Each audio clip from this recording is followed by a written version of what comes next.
Science of फिलिक classes by Ayushi Garg. तो students, हमने अपने सेल चैप्टर के फर्स्ट और सेकंड पार्ट में उसकी हिस्ट्री, डिस्कवरी और basic components of the cell के बारे में हमने पढ़ा था। तो स्टूडेंट्स, आज हम बात करने वाले हैं यहाँ पे सेल ऑर्गेनेलीज के बारे में। तो लेट्स स्टार्ट।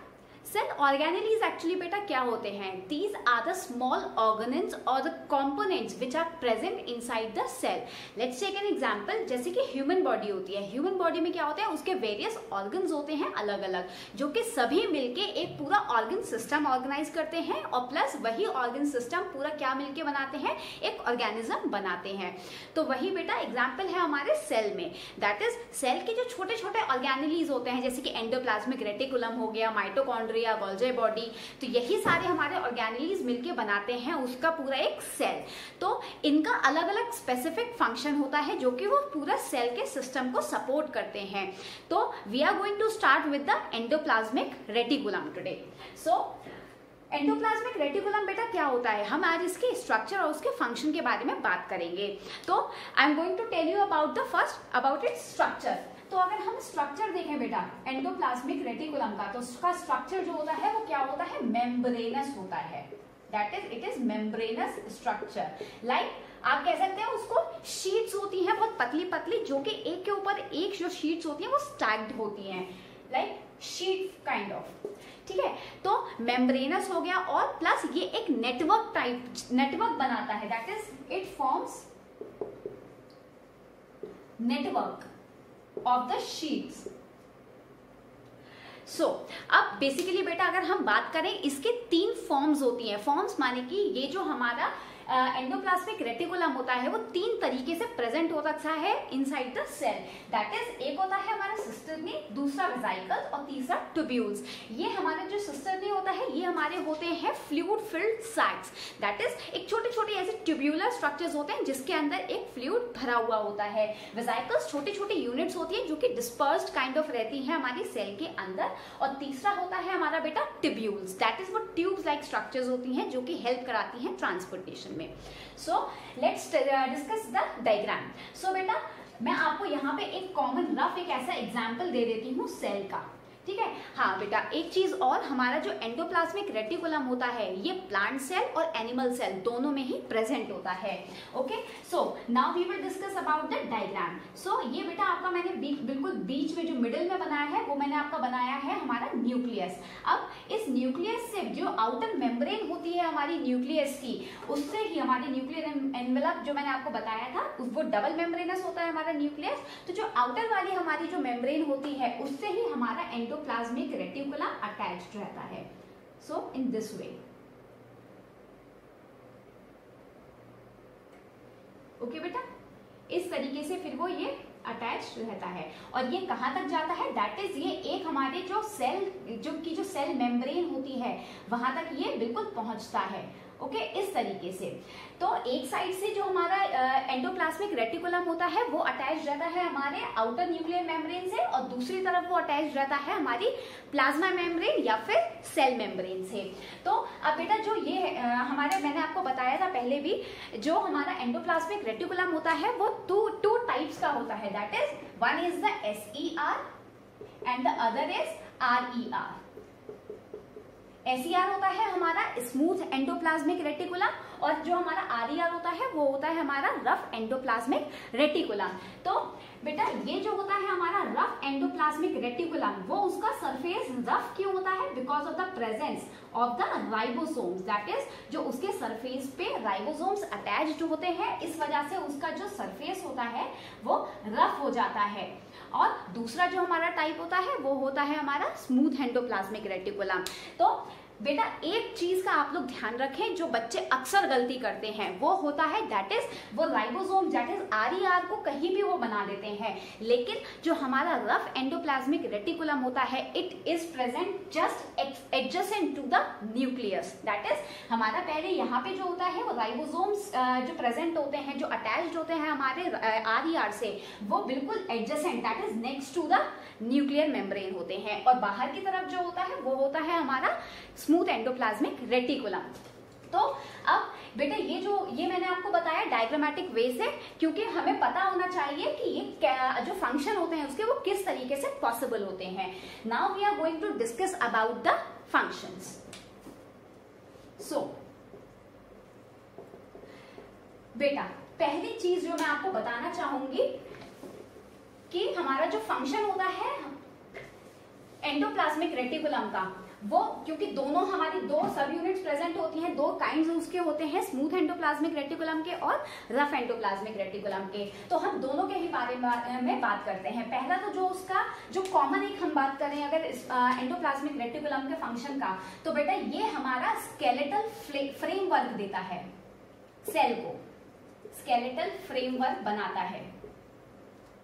दैट इज एक तरीके से अगर आप देखें तो उसका ढांचा जो होता है हमारे सेल का, उसको बनाने में ये हेल्प करता है। दूसरा बहुत इंपॉर्टेंट पॉइंट बेटा जो इसका वो हमारा है, हम स्मूथ एंडोप्लाज्मिक रेटिकुलम के बारे में अगर बात करें तो it helps in the formation of the lipids, that SER help in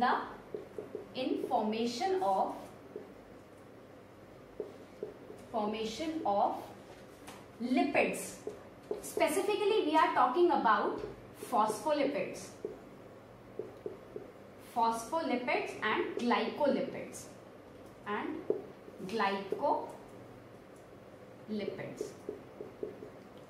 So you must be thinking about कि यहाँ पे फॉस्फोलिपिड्स और ग्लाइकोलिपिड्स क्या हैं। तो बेटा आपको याद आया होगा सेल मेम्ब्रेन हमारी बेसिकली किस चीज की बनी हुई थी, फॉस्फोलिपिड्स की और प्रोटीन्स की। तो वो फॉस्फोलिपिड्स हमारे कहाँ से बने, नाउ आपको समझ में आ गया होगा वो कौन बनाता है, हमारा smooth endoplasmic reticulum.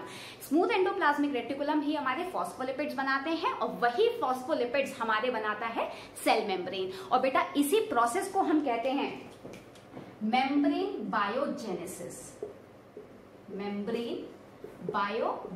that is it is the process of the formation of the plasma membrane। तो बेटा मैंने आपको बताया था plasma membrane is the living part of the cell, और ये ऐसा नहीं है कि लिविंग पार्ट है तो मतलब ये रप्चर नहीं होगी या फिर कहीं से डिग्रेड नहीं होगी।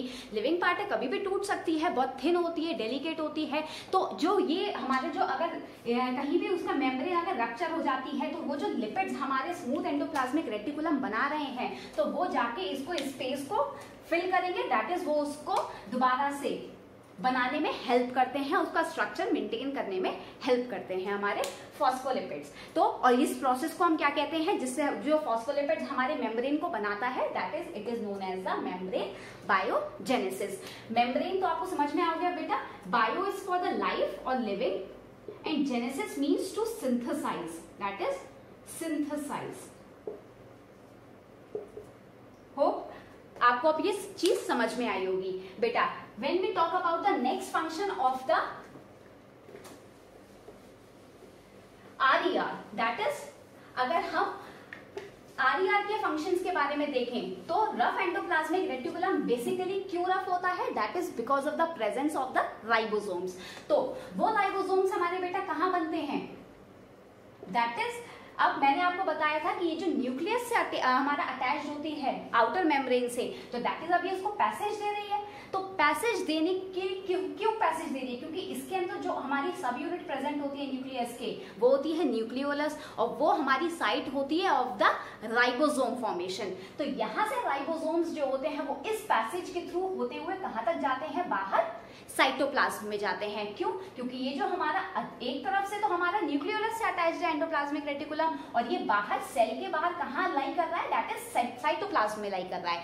तो राइबोसोम्स यहाँ से निकल के बाहर जो साइटोप्लाज्म में फ्लोट करेंगे तो वो कहाँ जाएंगे, इस चैनल और या फिर इस पैसेज के थ्रू जाते हैं। तो rough endoplasmic reticulum that is हमारा RER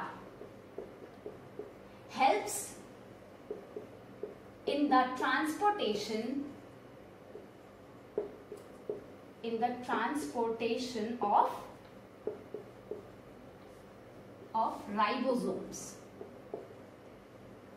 of ribosomes. Next function is बेटा ये हेल्प करता है हमारे डिटॉक्सिफिकेशन में, डिटॉक्सिफिकेशन दैट इज स्मूथ, ये बेटा स्मूथ एंडोप्लाज्मिक रेटिकुलम का फंक्शन होता है। डिटॉक्सिफिकेशन माने कि जो हमारी बॉडी में जो भी टॉक्सिक सब्सटेंसेस आ जाते हैं, जैसे कि हमारे ड्रग्स हो गया, कुछ पर्टिकुलर ड्रग्स होते हैं जो हमारी बॉडी में इंसेक्टिसाइड्स, पेस्टिसाइड्स, जो हम जो वेजिटेबल्स हम खाते हैं उसके थ्रू जो भी हमारे जो बहुत स्मॉल अमाउंट ऑफ जो भी हमारे ड्रग्स और इंसेक्टिसाइड्स, पेस्टिसाइड हमारी बॉडी में जो पहुंचते हैं, उन सब का डिटॉक्सिफिकेशन किसकी वजह से होता है? दैट इज वो होता है स्मूथ एंडोप्लाज्मिक रेटिकुलम की वजह से। और एक और जो इंपॉर्टेंट ये है इसका फंक्शन, वो होता है हमारा ट्रांसपोर्टेशन, ट्रांसपोर्टेशन पाथवे बनाता है ये, ट्रांसपोर्टेशन पाथवे। और तीसरा था हमारा detoxification of drugs and pesticides और इंसेक्टिसाइड्स या इंसेक्टिसाइड्स। ओके बच्चा, तो आई होप अब आपको ये चीज समझ में आ रही हो। तो राइबोस जो हमारा RER होता है और SER होता है, दोनों ही स्पेसिफिकली अलग अलग फंक्शंस हमारे परफॉर्म करते हैं। तो ये this is all about the endoplasmic reticulum. Now we will discuss about the Golgi apparatus।